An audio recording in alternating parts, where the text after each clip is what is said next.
जय शिवराय शेतकरी बंधूंनो, मी आपला शेतकरी मित्र यश कुमार. आपण आज अद्रकीच्या प्लॉटमध्ये आलेलो आहोत.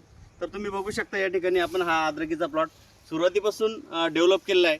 शेतकरी बंधूंना या प्लॉटला कसलाही खर्च नाही आहे.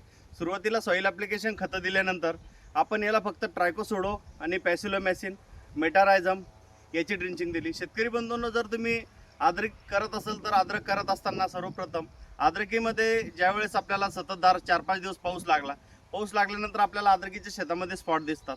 तर त्यावेळेस जमिनीमध्ये बुरशीचा फायटोप्तेरा असेल किंवा फ्युजरी असेल किंवा रायझोक्टोनिया असेल या बुरशीचा प्रादुर्भाव आपल्याला दिसतो आणि त्याच्यानंतर आपल्या शेतामध्ये आपल्याला स्टंप रॉट असेल किंवा कंदकुज असेल याचे स्पॉट दिसायला सुरुवात होतात. शेतकरी बंधूंना अद्रकीमध्ये मुख्य 2 प्रकारची जमिनीतून सड लागते.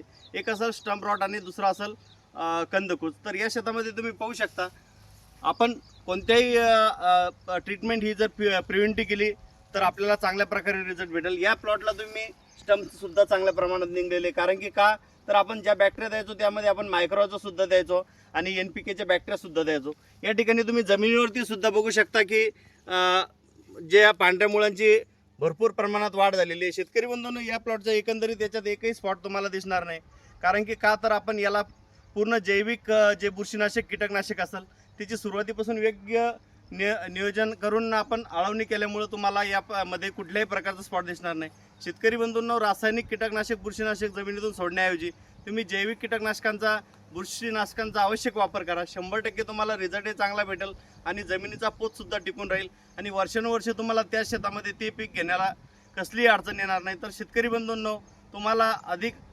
जैविक कीटकनाशक बुरशीनाशक याविषयी माहिती हवी असल्यास तुम्ही आमच्या चॅनलला फॉलो करा, लाईक करा, सबस्क्राईब करा. थँक्यू.